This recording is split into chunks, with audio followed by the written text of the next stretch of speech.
Lestrade, at once. Your name, sir? Dr. John Watson. Is he expecting you, sir? In a way, I believe he is. Well, I'll tell him you're here, sir.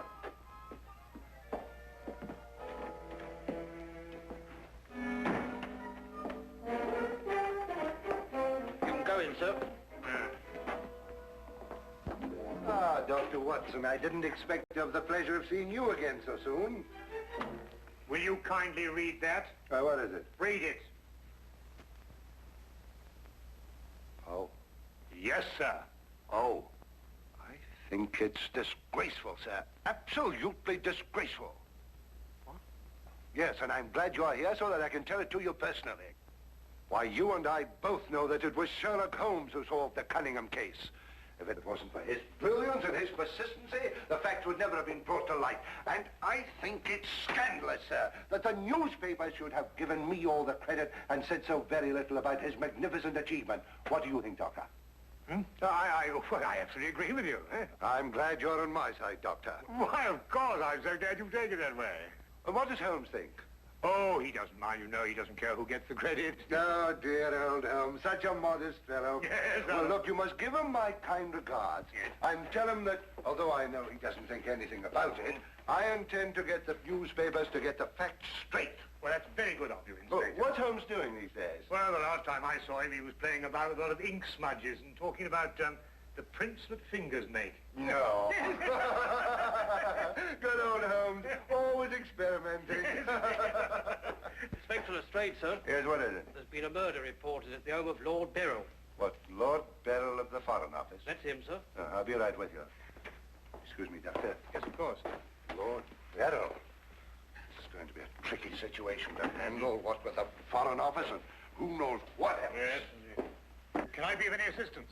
I don't think so, Doctor. Oh, perhaps as a medical man. Mind you, I don't know what to expect, but I think you could be of invaluable assistance. Say no more. Here's the address, sir. Your carriage is waiting outside. Oh, thank you very much. Perhaps you'd care to acquaint Sherlock Holmes with what has happened. Well, I don't know. I don't know myself what's happened. As you said, the people involved make this case rather delicate. Perhaps a little suggestion now and then might help facilitate matters. One never knows. Yes, you're so right. Take a message to Mr. Sherlock Holmes of 221 Baker Street. 221B. Yes, of course, 221B Baker Street. Tell him what has happened and drive him to Lord Beryl's residence. Yes, sir. And tell him Dr. John Watson is already there. The flat's the first floor up. Yes, sir. Very good, sir.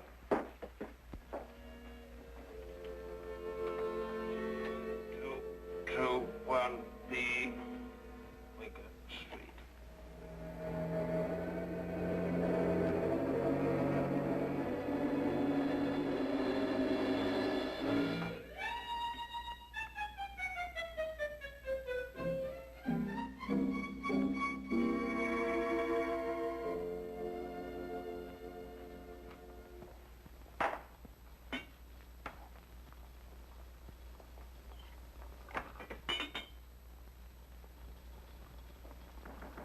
Come in. Excuse me, Mr. Holmes. Yes?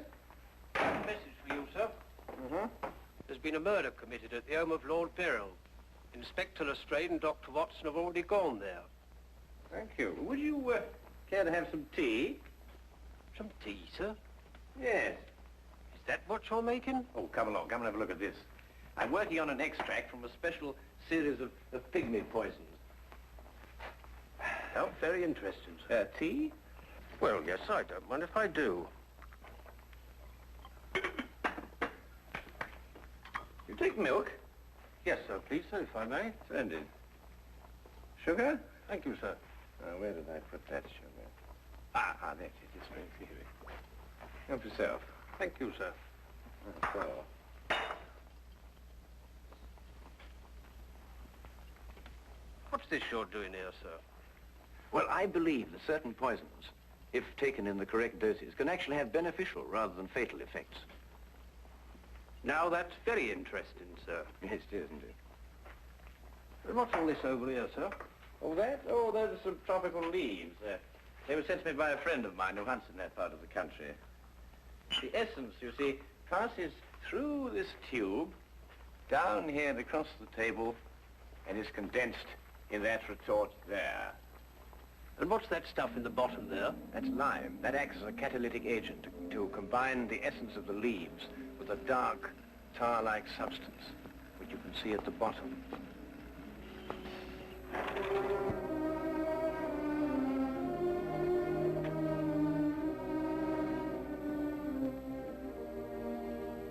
Inspector Lestrade, I demand to see my wife. You've kept me waiting half an hour, and now I should like an explanation. Of course, you're entitled to one, sir. You know that Karl Oberstein was murdered in your study. I was informed of that, and it is a tragedy, of course. But I still don't see that is... Lord Beryl, your wife has confessed to shooting him. What? That's why I couldn't allow you to see her. We were taking her statement. What does she say?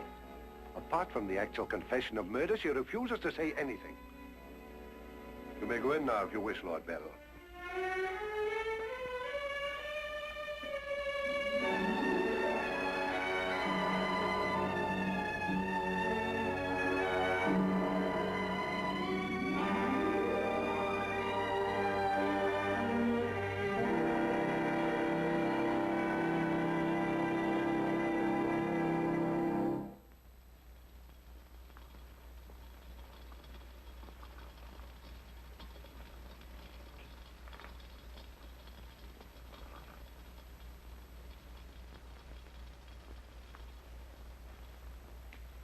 What's that you're putting in now, sir? Well, it's a form of acid dye.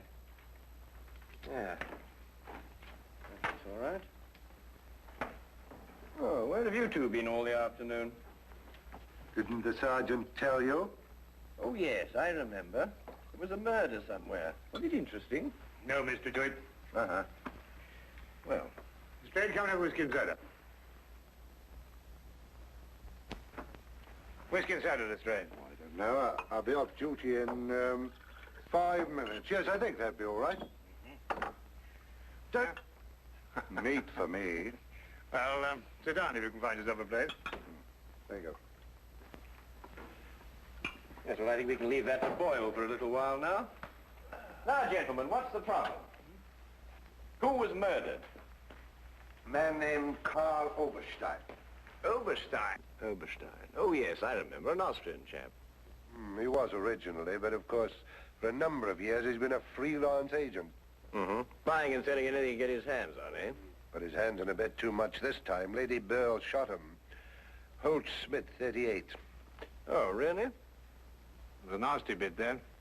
I examined the body before it was removed. Entire back of the head gone. Instantaneous death, of course. Did you find the bullet? No, the police surgeon will do that. It hadn't come out. Yes, and that shot in the back of the head removes any possible chance Lady Beryl may have had of claiming self-defense. You're off duty now, aren't you, Wilkins? Yes, sir. You may go home. Thank you, sir.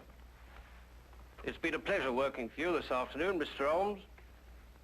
Like to know how it all turns out. I'll let you know. Thank you, sir. Good afternoon, sir. I feel sorry for Lord Beryl. There'll be quite a scandal when this appears in the papers. Yes, it certainly will be. I wonder why Lady Beryl lied to you. What nationality was Lady Beryl originally? Well, she was born in Austria, although she was brought up in America. She's been here in England for the past 5 years, since her marriage, you know. It's a shame a woman like her has to remain in prison. Still, she might decide to tell you...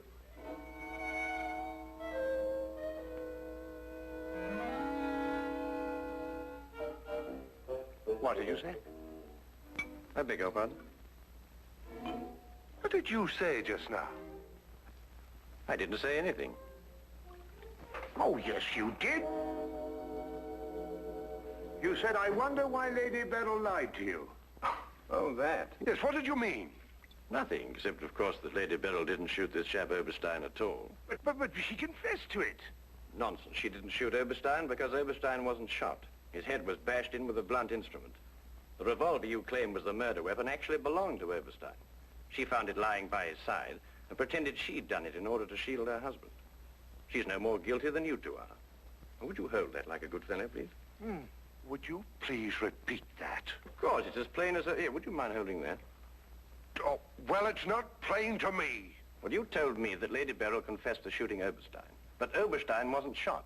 Just because you find a man with the back of his head shattered and a gun lying by his side is no reason to assume he's been shot. Thank you. You also assumed that the bullet had lodged in Oberstein's cranium because it hadn't emerged through the front. Now, any student of elementary ballistics knows that the greatest damage to the skull is on the opposite side to which the bullet entered. The point of entry is always clean. But the gun we found was an Austrian gun, and Lady Beryl is an Austrian. Now, there's a logical bit of reasoning for you. Would you mind holding that, please? Lady Beryl saw Oberstein lying there and jumped to the same conclusion we did. Well, Lady Beryl's innocent. Then somebody else is guilty. Brilliant! We've got to get back to the premises and re-examine them for clues. You come with us, Holmes. This nonsense can wait. Nonsense? Nonsense. Nonsense? Did you say nonsense? I'll have you know, Inspector Lestrade, that if the law enforcement agencies of this country were a little, an infinitesimal amount more advanced than ancient Neolithic man, I would not have to be doing the basic research work that will in time benefit police bureaus throughout the earth. You may have a point, Mr. Holmes. A point? The only point is human, of which there is a paucity in the halls of our defense of the public. So do you really think?